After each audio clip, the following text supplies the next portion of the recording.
Bonjour à tous, on se retrouve pour les pronostics du quintet de ce lundi. Nous serons le 7 mars et on prendra la direction de Caen pour un quintet en Réunion 1, course 4, c'est le prix de train. C'est une course D pour des chevaux âgés de 6 et 7 ans qui n'ont pas gagné 111 000 euros. Il y aura 2450 mètres à parcourir, départ volté, et ils seront 16 au départ donc, de ce quintet début de semaine qui s'annonce quand même assez compliqué. Je ne vais pas vous mentir, donc soyez quand même évidemment très prudents. Sur vos mises, je vais tout de suite rapidement vous donner mes 8 préférés. J'ai retenu en tête le 3, Feuille d'érable, la pensionnaire de Clément Thomas, c'est la drive de David Thomas, elle sera déférée des 4 pieds. Elle va faire sa petite rentrée, on ne l'a pas revue depuis sa victoire fin décembre, c'était du côté de Amiens. Ce jour-là, elle devançait quand même un lot intéressant, Flèche du Cèdre, Philo de la Rouvre. C'est une jument qui est assez sympathique, qui fait vraiment tout ce qu'on lui demande. Elle répond toujours présente, corde à gauche, corde à droite, courte distance, longue distance. Bref, elle sait tout faire. C'est une vraie voiture. Ici, elle trouve des bonnes conditions, déférer des 4 pieds. La rentrée ne me dérange pas. Et ici, j'en attends un très bon comportement. En deuxième position, j'ai mis le 16, Goldfly, pensionnaire de Damien Lecros, la drive de Alexis Colette. Il sera déféré des postérieurs, le cheval qui, on n'a pas voulu aller à Vincennes avec lui, il est allé lors de sa dernière sortie, mais il était ferré, il avait échoué.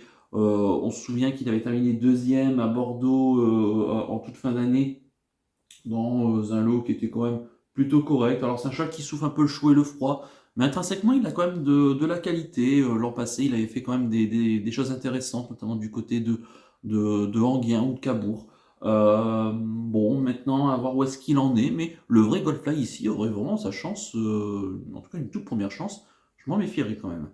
En troisième position, j'ai mis le 7, Greco Bello, poursuiveur de Jean-Paul Marmion, la drive d'Éric Raffin. Il sera plaqué des antérieurs, déféré des postérieurs. C'est un chat qui a pas beaucoup couru dans sa carrière, un chat qui a connu des petits soucis de santé, puisqu'on l'a pas revu entre juin 2021 et janvier 2022.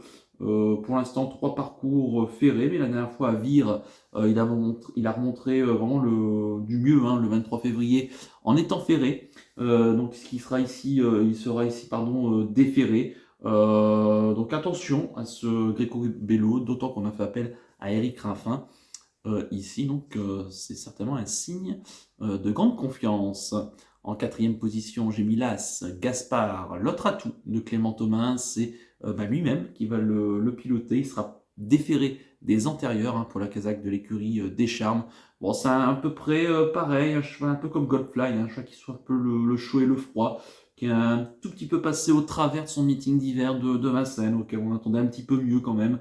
Il vient de se racheter du côté de Laval en se classant bon deuxième dans ces conditions.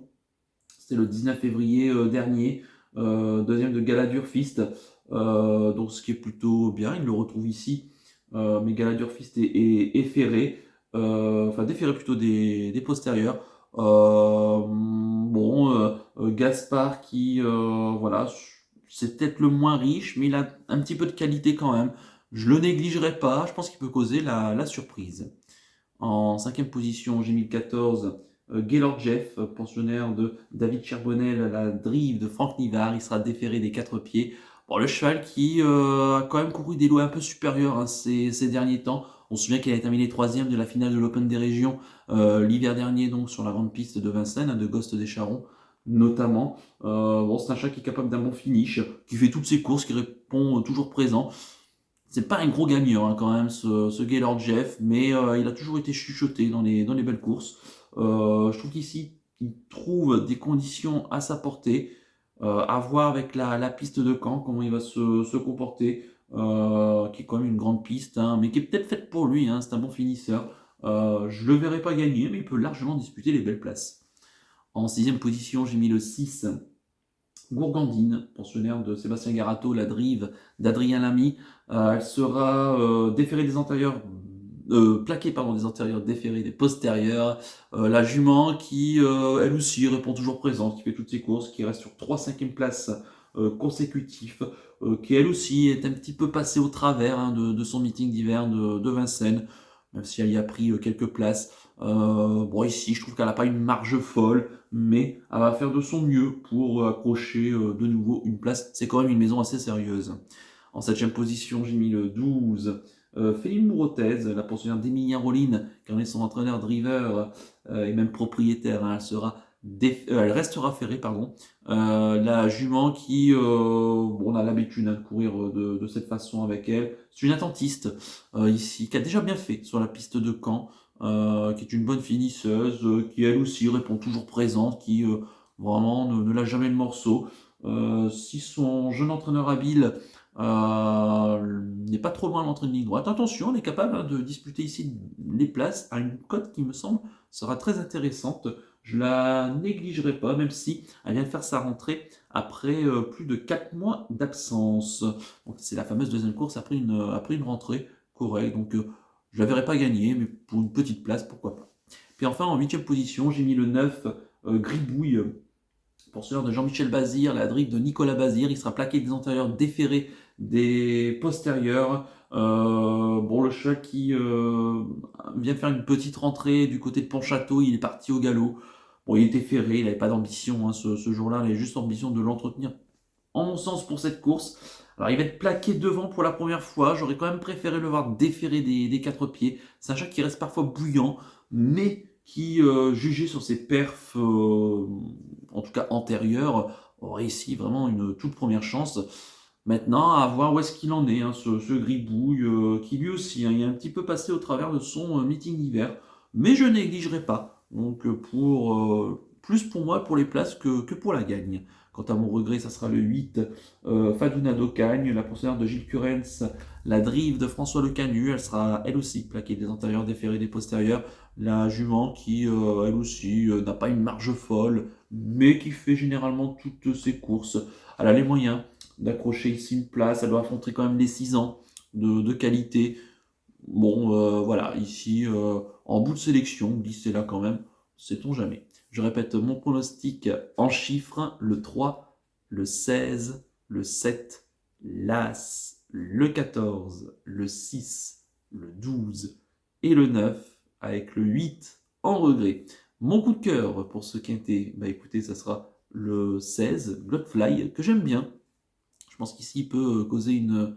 En tout cas, il y aura une petite cote intéressante, c'est le plus riche, il a déjà montré de la qualité. Donc attention. Et quant à mon conseil de jeu, bon, on va rester bon, très mesuré. En ce début de semaine, on va juste faire les 4 premiers de ma sélection en couplet gagnant placé. Voilà, uniquement. En espérant que ça se passe bien, même si moi je pense qu'il faudra être très prudent parce que je pense qu'il va y avoir des belles cotes à l'arrivée. Donc on va rester quand même très prudent. Voilà donc pour le conseil de jeu. On va terminer comme d'habitude par le penalty du jour. On va revenir sur les 2 derniers penalties. Tout d'abord en ce vendredi. Je vous proposais Il Sogno qui s'est classé donc 5e. Bon, le cheval c'était sa première tentative dans un handicap. À voir hein, sur cette valeur-là, mais il s'est quand même bien défendu. Je le reprendrai quand même. Pour ce samedi, je vous proposais Histoire moderne qui finit bien à la 5e place. Elle aussi, voilà, elle a été très patiente comme d'habitude et elle a fait une ligne droite correcte. Maintenant, je m'attendais quand même un petit peu mieux de sa part. C'est dommage parce que la cote était quand même très intéressante. Il fallait quand même tenter ici. Et donc en attendant ce dimanche, Extrême des Bois du côté de Agen. Et bien pour ce lundi 7 mars, eh bien écoutez, je reste à Caen et je pars dans la 7e. C'est le prix de Saint-Étienne. C'est une course D pour des chevaux âgés de 6 à 11 ans qui n'ont pas gagné 305 000 euros. Il y aura 2450 mètres à parcourir. Ils seront 16 au départ. Il y aura un recul de 25 mètres hein, pour ceux qui ont gagné plus de 151 000 euros. Mais j'ai choisi un cheval du premier poteau, c'est le 707 Guinness d'Airfray, pensionnaire de Clément Thomas, la drive de David Thomas, sera déférée des 4 pieds. On l'avait touché en tout début d'année, lorsqu'elle a été déférée des 4 pieds pour la première fois, il y avait 7 contre 1, là, et depuis elle a enchaîné les bonnes performances, et elle reste sur une 2e place récemment. C'était donc du côté de Vincennes, le 9 février dernier, dans un lot, dans une course remportée par une certaine Glamour Queen qui a répété depuis. Donc vraiment, ici, elle n'aurait qu'à rester sage pour de nouveau disputer la victoire. Et je pense que la piste de Caen est vraiment taillée pour elle. Je serais quand même déçu de ne pas l'avoir lutté pour le succès. Donc le 707 Guinness d'Airfray en Réunion 1, course 7 sur l'hipporome de Caen. Voilà donc pour le pénalty du jour. Il me reste plus qu'à vous remercier, qu'à vous souhaiter évidemment bonne chance pour les paris. Merci à tous pour votre fidélité. N'oubliez pas de liker et de vous abonner à la chaîne si ce n'est pas déjà fait par avance et je vous en remercie. Et je vous donne rendez-vous très vite pour une prochaine vidéo pour le quintet de mardi. Je vous souhaite une excellente semaine et surtout, prenez bien soin de vous. Ciao à tous.